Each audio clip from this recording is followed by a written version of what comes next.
नमस्कार, मैं अंजलि मिश्रा और स्वागत है आपका हमारे चैनल में। आज सुबह सुबह फिर से नवाब मलिक का एक ट्वीट सामने आया है। आप सोच रहे होंगे कि हो सकता है कि नवाब मलिक आज छोटी दिवाली है, इसको लेकर दिवाली रिलेटेड कुछ ट्वीट करेंगे। तो आपको बता दें कि ऐसा बिल्कुल भी नहीं है। इस वक्त नवाब मलिक को फेस्टिवल की या लोगों की नहीं बल्कि खुद की काफी ज्यादा पड़ी है और ऐसे में उन्होंने एक शायराना अंदाज में एक ट्वीट किया। तो नवाब मलिक ने लिखा है कि बात निकलेगी तो दूर तलक जाएगी, लोग बेवजह उदासी का सबब पूछेंगे। जी हाँ, आपने बिल्कुल सही सुना। इस शायराना अंदाज में नवाब मलिक ने आज सुबह सुबह ही ये ट्वीट किया है। आपको बता दें कि वो अब काफी ज्यादा घबराते हुए नजर आ रहे हैं, क्योंकि महाराष्ट्र के जो पूर्व मुख्यमंत्री हैं देवेंद्र फडणवीस, उन्होंने बहुत पहले ही कह दिया था कि दिवाली के बाद एक धमाका होने वाला है और दिवाली के बाद ही वो मीडिया और शरद पवार को इस बात का प्रमाण देंगे कि किस तरीके से नवाब मलिक के अंडरवर्ल्ड से तार जुड़े हुए हैं। और ऐसे में आज छोटी दिवाली है और कल बड़ी दिवाली और उसके बाद ये बड़ा खुलासा होने वाला है और इसको लेकर काउंटडाउन अब शुरू हो चुका है। और इसी वजह से नवाब मलिक काफी ज्यादा घबराते हुए, डरते हुए नजर आ रहे हैं कि दिवाली के दिन भी वो अपने बचाव को लेकर इस तरीके से ट्वीट करते हुए नजर आ रहे हैं।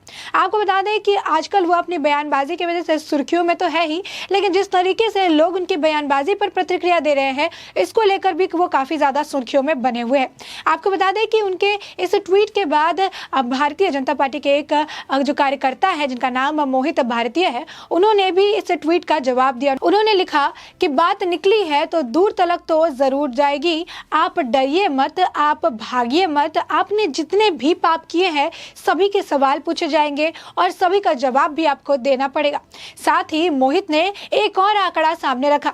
उन्होंने कहा कि ये जो व्यक्ति हैं जो दूसरे के ऊपर कीचड़ उछालते रहते हैं, दूसरों के कपड़ों के बारे में पूछते रहते हैं कि इतने महंगे कपड़े पहनते हैं, ये सारी चीजें, उनसे मैं और एक चीज जानना चाहूंगा कि उन्होंने 2011 में दो जो है फ्लैट्स खरीदी है और उन्होंने एम कोका से ये फ्लैट्स ली है और इस फ्लैट्स को खरीदने में जो लोग शामिल थे उसमें अली शेख का नाम जो है शामिल है। अली शेख से ये सारे फ्लैट जो है खरीदे हैं जिसकी मार्केट प्राइस 15 करोड़ रुपए है, लेकिन नवाब मलिक जो है उन्हें ये 4 करोड़ 25 लाख रुपए में ही मिल गए।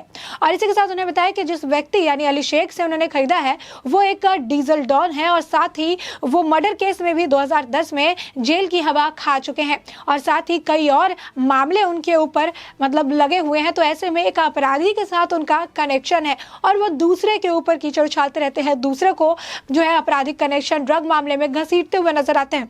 यही नहीं, उन्होंने एक और आंकड़ा सामने रखा। उन्होंने कहा कि इन्होंने हाल फिलहाल में और 2-3 फ्लैट्स खरीदे हैं जिनके मार्केट प्राइस जो है वो 20 करोड़ के आसपास है, लेकिन उन्होंने ये फ्लैट सिर्फ 9 करोड़ 47 लाख रुपए में ही खरीद लिए हैं। तो ऐसे में इतने कम पैसे में इन्हें कहां से फ्लैट्स मिल जाते हैं।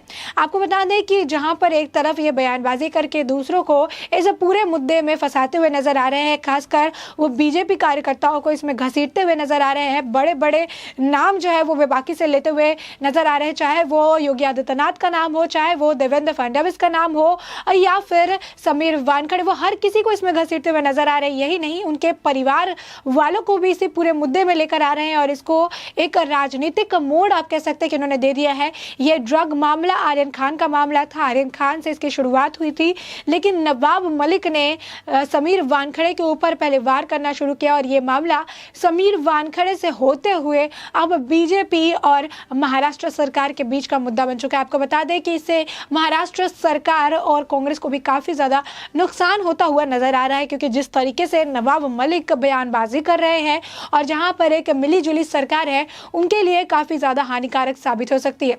आपको बता दें कि नवाब मलिक ये कहते हुए नजर आते हैं कि मैं हवाबाजी नहीं करता, मैं हवा में बात नहीं करता।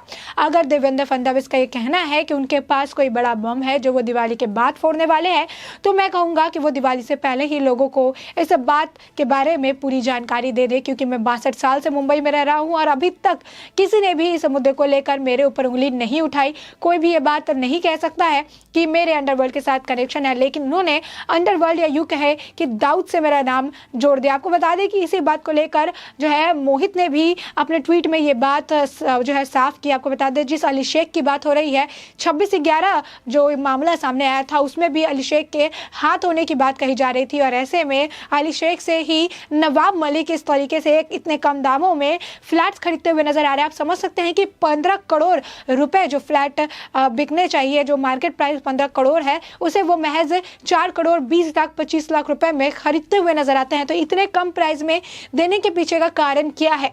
क्या नवाब मलिक के अली शेख के साथ अच्छे रिश्ते हैं? क्या नवाब मलिक जो कि दूसरों के ऊपर जो है कीचड़ उछाल रहे, दूसरों के ऊपर आरोप लगा रहे हैं कि उनके आपराधिक इस तरीके से कनेक्शन है, इस तरीके से ड्रग डीलर के साथ उन्होंने देवेंद्र फडणवीस की पत्नी का एक फोटो भी सामने रखा था, और ऐसे में वो खुद एक इतने बड़े अपराधी के साथ अच्छे टर्म्स पे नजर आ रहे हैं, जो अपराधी उन्हें इतनी महंगी फ्लैट्स आधे से भी आधे दाम में देता हुआ नजर आ रहा है। इसी के साथ आपको बता दें कि नवाब मलिक जो है वो हर मुद्दे को अलग तरीके से उठाते और हर दिन कुछ नया बयानबाजी करते हुए नजर आते हैं। पहले आपको बता दें कि समीर वानखेड़े के साथ उनकी निजी दुश्मनी उन्होंने निकाली, क्योंकि उनके जो दामाद है वो भी ड्रग मामले में थे, और उस मामले की जो पूरी जांच पड़ताल है वो समीर वानखेड़े ही कर रहे थे। और ऐसे में उन्हें जब समीर वानखेड़े को देखा कि आर्यन मामले में समीर वानखेड़े फिर से ड्रग मामले को हैंडल कर रहे हैं, तो उनके पास एक मुद्दा सामने चला आया कि वो अपनी निजी खुन्नस को किस तरीके से निकाल सकते हैं। ऐसे में उन्होंने समीर वानखेड़े की जाति, उनकी शादी, उनके परिवार, उनके पिता, उनकी माता, यहाँ तक उनकी बहन को भी इस पूरे मुद्दे में घसीट दिया।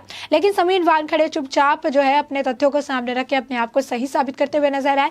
लेकिन अब समीर वानखेड़े भी इनको मुंह तोड़ जवाब देते हुए नजर आ रहे हैं।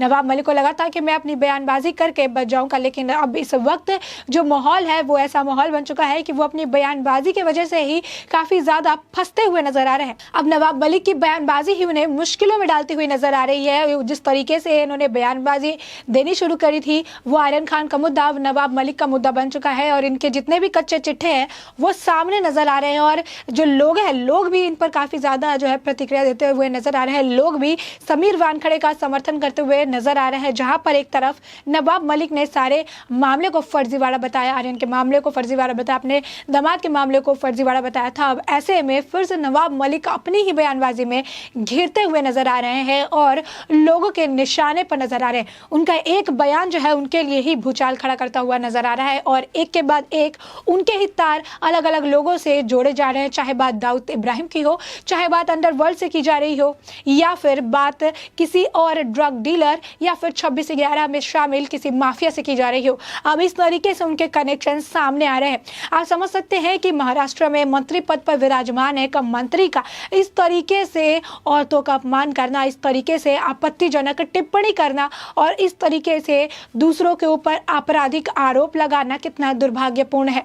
और ऐसे में वो उस पद पर बैठकर दूसरे को अपने पद की गरिमा बनाए रखने की बात कहते हुए नजर आते हैं कि आप मंत्री जी अपने पद की गरिमा बना पा रहे हैं क्या? मंत्री जी इस तरीके से हवाई फायरिंग जो करते हुए नजर आ रहे हैं, जिस तरीके से वो हवा में बातें और कहानियां बनाते हुए नजर आ रहे हैं जिनका एक भी सबूत वो नहीं दे पा रहे हैं, और सिर्फ बौखला कर हर बात पर सिर्फ उन्हें बयानबाजी करनी आती है, हर बात पे उन्हें प्रेस कॉन्फ्रेंस करना होता है, और इस दौरान भी वो सिर्फ और सिर्फ आपत्तिजनक टिप्पणियां ही करते नजर आते हैं।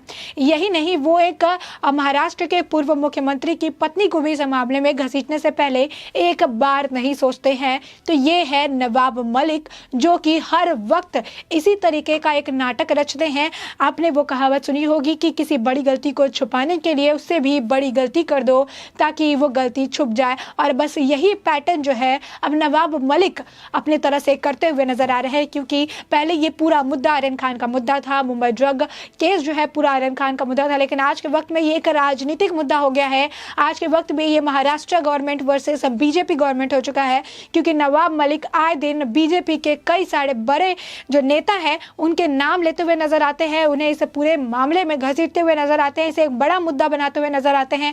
और आज के वक्त में बीजेपी भी अपनी तरफ से चुप रहने वालों में से नहीं है, और इस बयानबाजी पे उन्हें मुंह तोड़ जवाब भी मिलता है।